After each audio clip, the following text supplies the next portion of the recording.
میں ویسے پہلے ہی قائل ہوں کہ بڑی بہاودین کے لوگ جو ہیں وہ گجرات والوں سے بہت آگے نکل گئے ہیں. جوڈیشری کے اندر جتنے جج ہیں وہ زیادہ منڈی کے ہیں، پولیس کے افسر زیادہ منڈی کے ہیں. لیکن آج یہاں آپ کی مسجد کے اندر آ کر مسجد کا نام، آپ اس پروگرام کا عنوان دیکھ کر میں اللہ کے گھر میں کھڑے ہو کر کہتا ہوں کہ مجھے زیادہ خوشی ہوئی کہ بہت تھوڑے الفاظ کے اندر، مختصر اور جامع الفاظ کے اندر آپ نے اپنے پروگرام کا عنوان بھی تجویز کیا اور اس کی آپس کے اندر ایک مماثلت بھی ہے.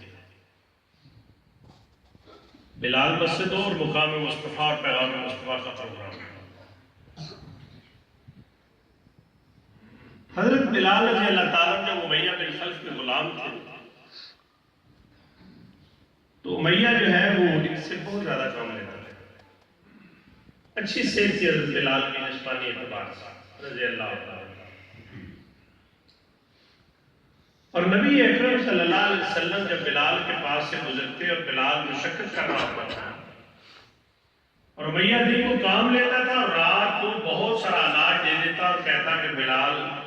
یہ ساری رات کو مجھے چکی میں اس اناج کو پیسنا ہے اور اس کا آٹا بنانا ہے. آمنہ کے لال گزرتے تو کہتے کہ بلال میں یہ تو نہیں کر سکتا کہ میں امیہ سے کہوں کہ تم سے کم کام لیا کریں، لیکن جو میں کر سکتا ہوں وہ یہ کہ تم تھوڑی دیر کے لیے آرام کر لیا کرو، تمہارے حصے کا اناج جو ہے وہ میں پیس دیا کروں. اور بلال رضی اللہ تعالیٰ کہتے ہیں کہ بارہا ایسا ہوا کہ میں تھکا ہوتا تھا،